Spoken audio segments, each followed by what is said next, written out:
Many years ago, there was a great kingdom. The kingdom was famous far and wide for its prosperity, justice, and glory. The king was brave and kind-hearted, and he ruled with fairness. His queen was just as compassionate and beloved by the people. Their biggest wish was that God bless them with a child so the future of the kingdom would be secure. One day, their prayer was answered. A baby princess was born. The joyous news spread across the land like wildfire. Lamps were lit in the streets.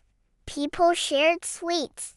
Cannons were fired, and celebrations continued in the palace for days. The king and queen adored their little daughter. Her smile made the whole palace feel alive. But among all these happy faces, one face hid poison behind a fake smile. It was the sister of the royal minister. She lived in the palace as a maid and pretended to be loyal. Her flattery had earned her the trust of the king and queen. The queen treated her like a close helper, but inside her heart were greed and jealousy. She thought, if the princess grows up, she will become queen one day. Then my brother will never be able to control the kingdom, so she planned something terrible. Time passed. When the princess turned 8, the queen suddenly fell seriously ill. The palace fell into panic. The best physicians were called.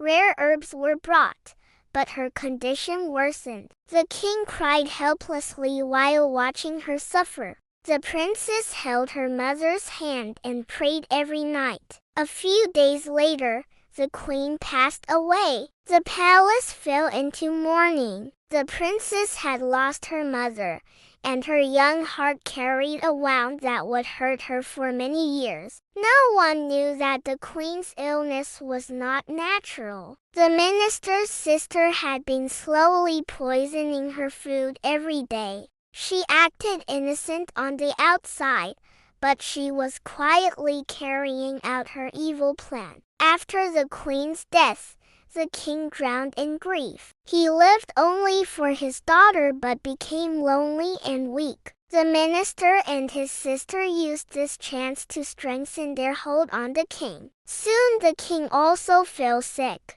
His hands began to tremble, his speech became heavy, and his body slowly became paralyzed. Within months he fell into a coma. Now the real power of the kingdom was in the hands of the minister and his sister. The princess was only 10 years old. They locked her away in a corner of the palace. She was not allowed to go to the gardens or meet anyone. Even her food was reduced so she would grow weak and never reach adulthood strong enough to claim the throne. The people of the kingdom loved their princess. They wished the queen were alive because she would never have allowed such cruelty. The minister and his sister became more and more tyrannical. Taxes increased. Farmers lost their lands. The poor starved. Their cries reached the heavens, but the princess knew nothing. She sat alone in her room,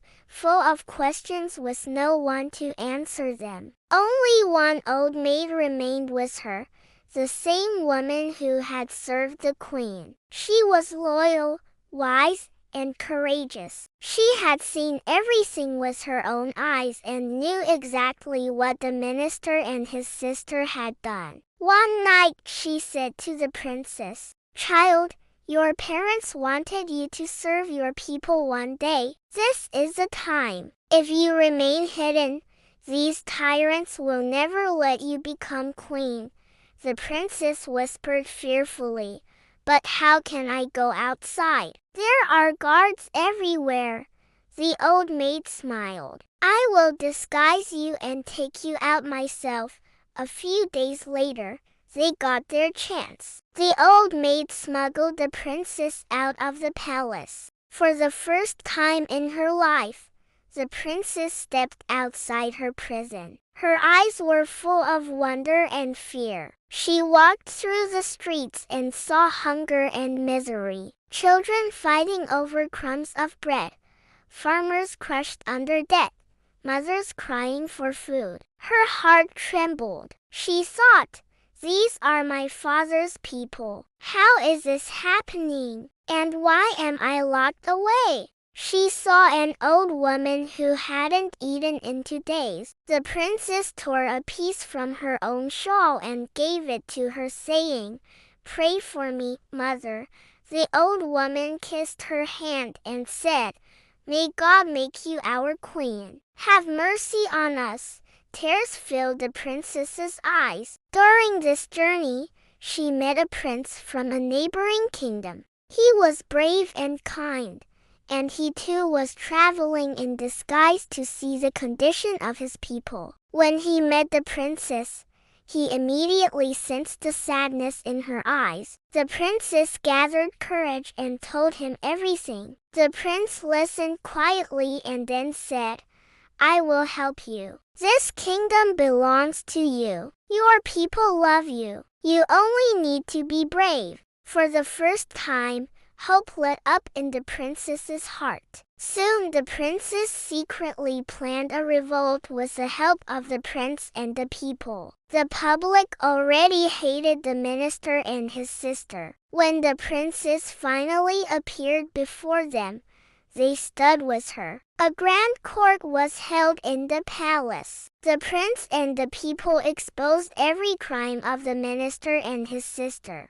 Their entire conspiracy was revealed. They were arrested and thrown into the dungeon where they could never harm anyone again. Meanwhile, the best physicians were brought to treat the king. After months of care, he slowly recovered. When he saw his daughter standing with the crown, tears of joy filled his eyes. Finally, the long-awaited day arrived. The princess turned 18 and was crowned queen. The whole city celebrated. Streets lit up with lamps. People shouted, "Long live our queen! Long live our kind princess!" The princess was no longer just a princess. She had become a wise, just, and compassionate queen. Some time later, she married the same brave prince who had helped her in her darkest days. Together, they brought peace and justice to the kingdom.